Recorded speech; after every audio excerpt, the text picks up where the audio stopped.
Assalamualaikum warahmatullahi wabarakatuh. Waalaikumsalam. Kembali lagi kita di cerita Patah Hati by Safari Original. Memang patah-patah terus ya Allah. Dan ini semakin hari cerita Patah Hati ini semakin makjleb ya Cad ya. Bahwa yang namanya kisah Patah Hati ini ternyata nggak cuma memberikan kisah sedihnya aja, tapi ternyata ada hikmahnya Ustaz. Dan yang kali ini akan dibahas sama Ustaz adalah kisah tentang orang ganteng Ustaz ya. Wah, ini ternyata orang ganteng itu punya masalahnya sendiri. Bahkan rumit ya tadi. Rumit ya. Kalau di puncak kegantengan kan ada Nabi Yusuf ya. Nabi Yusuf juga hidupnya berliku-liku, penuh suka duka, ujian-ujian yang bertubi-tubi, dahsyat gitu ya. Nah, ini di masa Sayyidina Umar bin Khattab itu ada seorang pemuda namanya Nasr bin Hajjaj. Wah, ini juga punya kisah hidup yang berliku-liku, yang rumit, yang membuat geger satu negara. Wow, gitu ya. Wah, ini gimana Ustaz? Jadi satu hari ketika Sayyidina Umar bin Khattab itu meronda seperti biasanya, kalau malam kan beliau meronda, kan nanti ada banyak ceritanya. Beliau meronda itu ketemu ibu yang merebus batu ya. Gitu ya, ketemu dengan pencampur susu. Ya, gadis penjual susu macam-macam. Ini ada cerita beliau melewati satu rumah. Rumah ini milik seorang perempuan, kemudian dia mendengar perempuan itu bersyair. Wah. Hal min sabilin ilal khomri fa ashrobuha am hal sabilin ila Nasr bin Hajjaj. Wah, ini. Adakah jalan untukku menuju khomer sehingga aku bisa meminumnya? Atau adakah jalan untukku bisa sampai kepada Nasr bin Hajjaj? Sememabukkan khomer. Levelnya laki-laki ini serem ya. Sememabukkan khomer. Kemudian dia melanjutkan syairnya dengan mengatakan, lihatlah sihir yang mengalir pada tatapan-tatapannya, dan lihatlah mata hitamnya yang berkedip dengan penuh wibawa. Allah. Lihatlah rambut di atas wajahnya bagaikan semut yang mengerubungi gading-gading indah.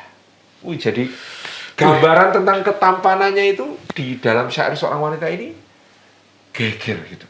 Akhirnya Sayyidina Umar hari berikutnya langsung memanggil, ini masalah ini. Perempuan sampai pengen minum khamr gara-gara seorang laki-laki. Perempuan sampai pengen bicara nih, bisa main sama laki-laki yang kayak gini. Pusing-pusing. Ini pasti, wah ini fitnah besar. Dipanggil Nasr bin Hajjaj. Begitu Nasr bin Hajjaj datang, ini Umar pantas. Memang ganteng banget gitu ya. Memang tampan sekali orang yang namanya Nasr bin Hajjaj ini. Sehingga karena rambutnya indah gitu ya, seperti yang digambarkan di syair tadi ya. Maka yang dilakukan Umar pertama adalah diperintahkan gunduli. Suruh menghilangkan ciri bagus fisiknya tadi. Ya, digunduli. Ajaibnya, begitu digunduli, dia tambah tampan. Astagfirullah. Jadi tidak pernah ada orang gundul yang setampan ini. Gitu. Allah. Tambah ganteng. Kata Umar, pakaiin sorban orang tua yang kayak kakek-kakek itu. Dibungkus ya? Dibungkus kepalanya pakai sorban yang biasa dipakai orang tua. Tambah ganteng. Gitu. Tambah mempesona. Ya Allah, ya Allah. Aduh, kata Umar, apa yang harus kita lakukan ini? Akhirnya Umar memutuskan, kirim dia ke garis depan di kota Basrah, di perbatasan dengan Persia. Biar dia di sana, gitu ya, di medan jihad. Berangkat. Masya Allah.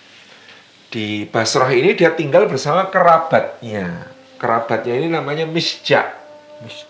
Misja ini punya istri cantik muda. Ternyata mereka saling jatuh cinta. Aduh, pusing banget ya. Godaannya itu binor istilah sekarang gitu ya. Bini orang gitu.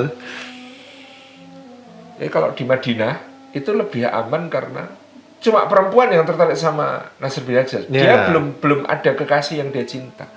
Tapi ketika kita di Basrah ini tarik menarik. Sehingga satu saat lagi duduk bareng, ini Misja, ini istrinya, Nasr bin Hajjaj di sini. Nasr bin Hajjaj itu pakai tongkat kecil nulis di lantai. Nulis di tanah lantai gitu. Aku mencintaimu. Terus istrinya yang sana itu balas nulis di bawah juga. Aku juga mencintai. Aduh, duh. Misjaknya ini buta huruf. Walah. Dia nggak ngerti. Maka dia tanya sama istrinya, kalian ngomongin apa? Kata istrinya, enggak. Dia cuma memuji alangkah bersihnya benih-benih kalian. Aku nggak paham. Apa maksudnya itu? Apa sih? Terus dia tanya sama istrinya. Istrinya jawab, enggak, dia cuma memuji betapa indah perabot-perabot rumah ini. Kode maksudnya. Iya. Bahwa dia mencintai Si istrinya ada. istrinya. Tapi nggak paham-paham dia. Allahu Akbar. Akhirnya Misya ini manggil petugas perpustakaan. Karena dia nggak bisa baca itu. Bro, bacain ini apa? Oh, yang sini nulis aku mencintaimu, yang sini menulis aku juga mencintaimu. Kaget nih Misya. Terus langsung bilang sama istrinya, aku ceraikan kamu, jalani masa iddahmu, nanti biar dia bisa menikahi. Allahu Akbar. Perkara ini kemudian sampai ke telinga gubernur. Gubernurnya Abu Musa al-Asy'ari. Kata Abu Musa al-Asy'ari, memangnya kamu disuruh begitu merusak rumah tangga orang di kota ini? Demi Allah, Umar tidak mengeluarkanmu kecuali untuk kebaikan. Ditegur sama gubernur begitu, si Nasr bin Najjar ini malu sekali. Dia akhirnya melarikan diri dari kota Basrah, keluar. Jadi patah cintanya. Ya. Nggak berlanjut cintanya. Dia menuju ke sebuah negeri perbatasan lagi yang lebih dekat kepada Persia. Terus di sana dia berusaha bergabung dengan pasukan jihad. Lah kok ya qadarullah. Laki-laki.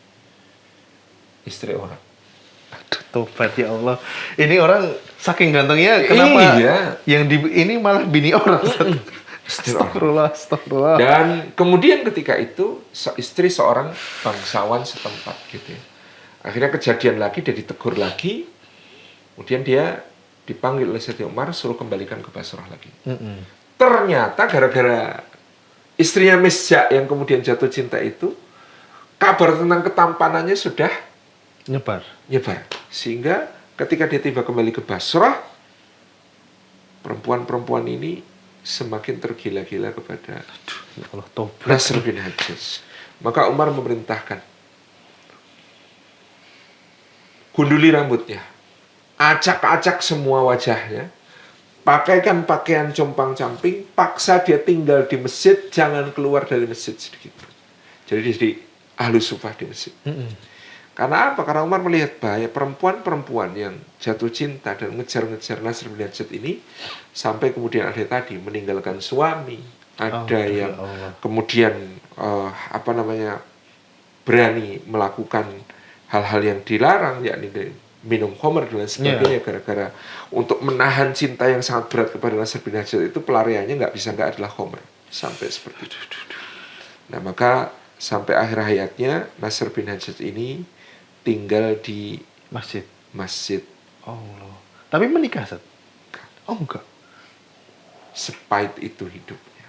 Ya Allah. Ini salah satu kisah pahit dari seorang lelaki yang dianugerahi ketampanan dalam sejarah Islam. Jadi jangan bangga yang tampan-tampan.